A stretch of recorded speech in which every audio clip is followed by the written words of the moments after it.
take it back to the days of yesterday. We holding on to what's golden. On the stage I rage and I'm rolling.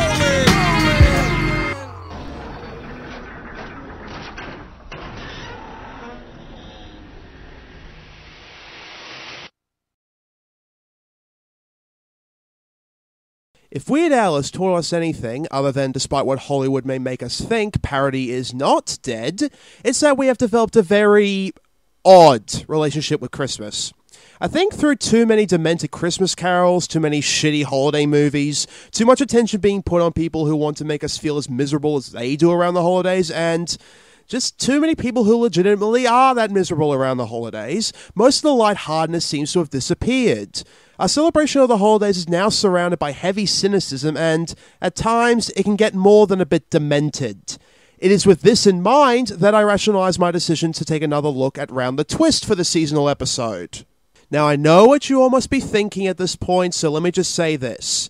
Calm down. This is not going to be like last time, where the show went to a place that made Freud fall out of his coffin.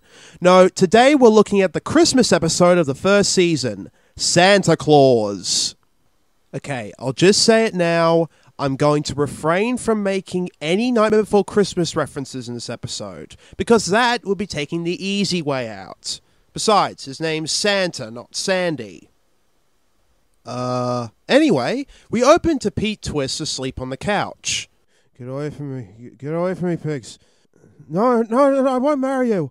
No, actually, he's dreaming about today's episode. Gee, spoilers. Pete now has half his face covered and is nervous about encountering Gribble and his gang.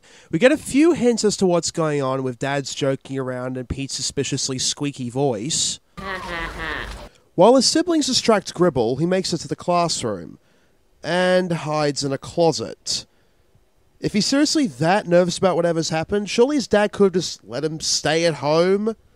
They're talking about casting for a production of The Hunchback of Notre Dame, with Mr. Snapper giving some pretty dad-level jokes at Pete's expense. Speak up! Have you been to a bandit's birthday party? Is that a joke, sir? Permission to laugh, sir? Now, as far as I could tell, the only reason they were talking about Notre Dame was to set up Pete trying to escape Gribble and his gang by running into the school's bell tower. Okay, there's tenuous, there's pointless, and then there's whatever the hell this was. This turns out to be a rather stupid idea, since they catch up with him at a dead end and discover his secret. In a moment we'll find out the true identity of the masked mangler.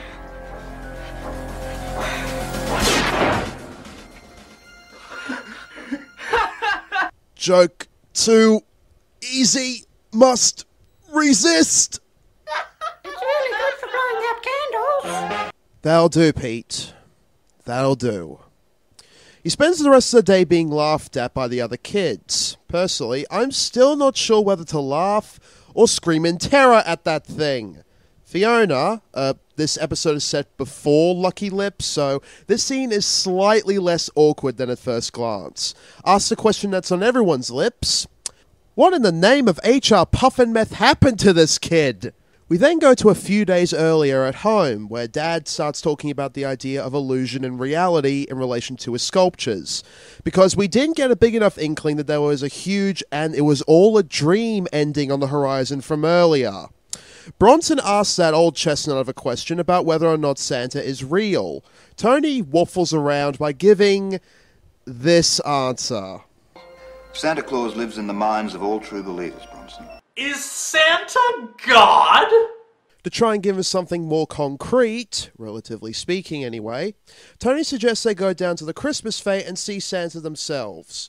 They end up at Tiger's store, where he tries to sell them a holy cup. $5.99, $2.99, and it's been blessed by the Pope. Hey, this is an episode about Santa, alright? You're not allowed to bring religion into this. Pete ogles a woman on a TV, this will be important for later, but tears himself away from a crush he'll never get to another crush that he'll get through very, very questionable circumstances, and follows Fiona, ending up outside. A bunch of toys make their way off the roof of the Fate, with Santa fast asleep on top of it.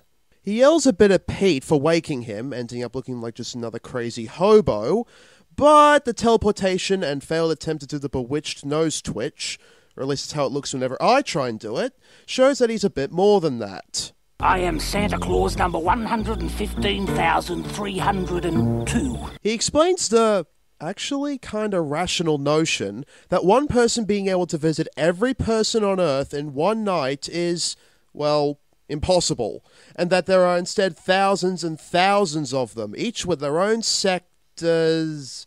Jeez, when I put it like that, it makes him sound like the Santa Claus Lantern Corps.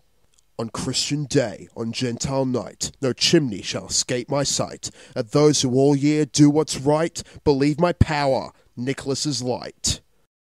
Saturn? Really? You couldn't find another picture that didn't have that pun in it? Really?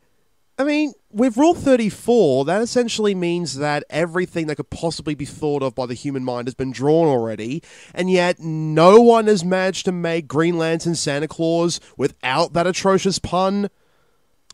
And as if to add insult to injury, this guy's come up with a better oath for the Santa Claus Lantern Corps than I did. Well, now I feel miserable. I have no gift to bring. All is right with the world again. Apparently, Santa had been hitting the bottle and accidentally crashed his sleigh. No, really, that's the explanation.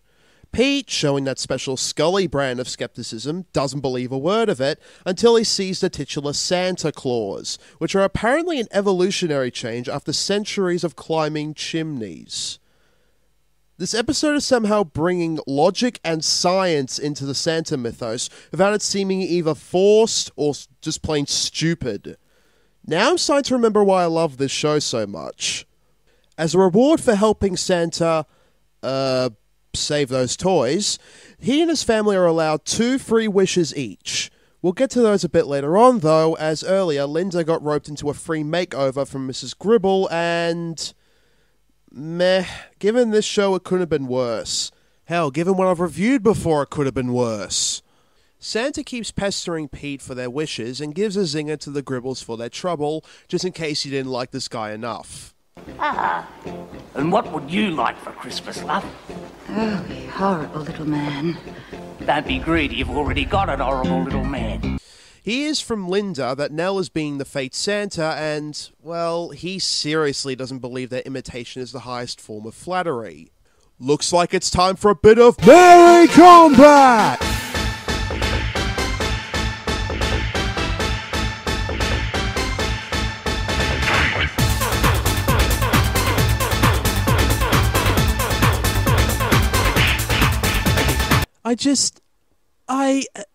This has got to be one of the goofiest things I have ever seen. And I love every sparkle-sprinkling, dick-headbutting, present-chucking moment of it. As if the scene couldn't possibly get any better, Santa literally magics up a spotlight and sings Silent Night to the stunned fate-goers. Santa wins. Utility. At home that night, Santa decides to barge into the lighthouse so that they can make their wishes. Tony steps up to the plate and asks for someone to take him away from all of this. And then in walks Miss James to do just that. We don't get to hear his second wish, but... You old devil. Ho, ho, ho. Yeah, there is nothing innocent to be taken from that. Bronson asks for one next, wishing to be bigger than Pete. Now, as anyone who has ever read a story involving a genie before knows, wish givers are sticklers for detail, and if you're too vague, you'll end up like Bronson in Wonderland over here. He doesn't start crying, but he does have to sneeze, which, thankfully, doesn't result in a torrent of snot all over everything. Trust me, given another episode of this show we'll be getting to soon, that is a very real possibility. Bronson then uses his second wish to reverse it. Okay, who's next? Pete asks to see the woman on TV from earlier in person, so Santa transports her right out of the TV mid-transmission. I'm sorry, ladies and gentlemen, Zane seems to have disappeared. Have these people never heard of a tape delay? Whatever. Pete realizes that, at best, this could get him on charges of kidnapping, so he asks for her to be sent back. What's going on? Wee bit late for doing that, I think. And then they hear, because it has to happen once every episode, the weird music from upstairs. This show seems to treat its story arcs the same way Russell T Davies did. Linda, getting sick of this bullshit, wishes for Santa to go away, which he does. We then return to the schoolyard where Peter's retelling all this, and we discover how exactly it happened. A short while after their Santa encounter, Pete fires off his Hadouken! And reveals to Bronson that Nell was the Santa at the fete. You mean the real Santa's a fake? And then Linda makes her rightful second wish. Wish you didn't have such a big mouth.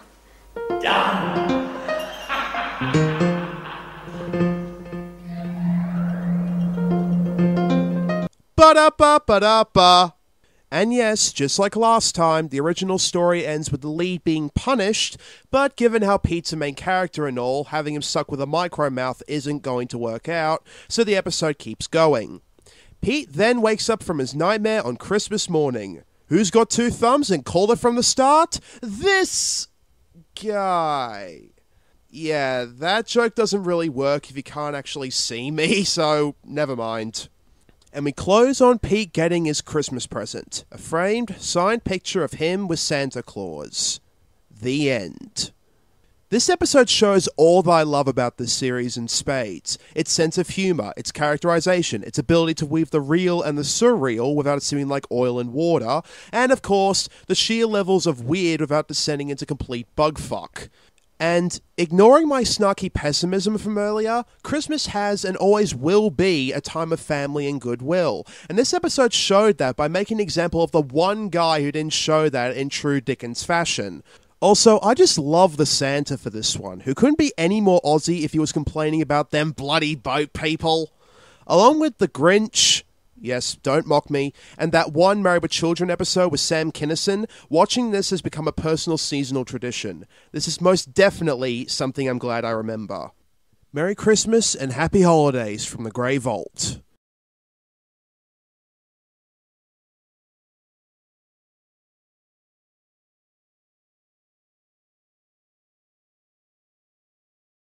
Silent night, holy night, all is calm, all is bright, round yon virgin's mother and child. Holy infant, so tender and mild, sleep.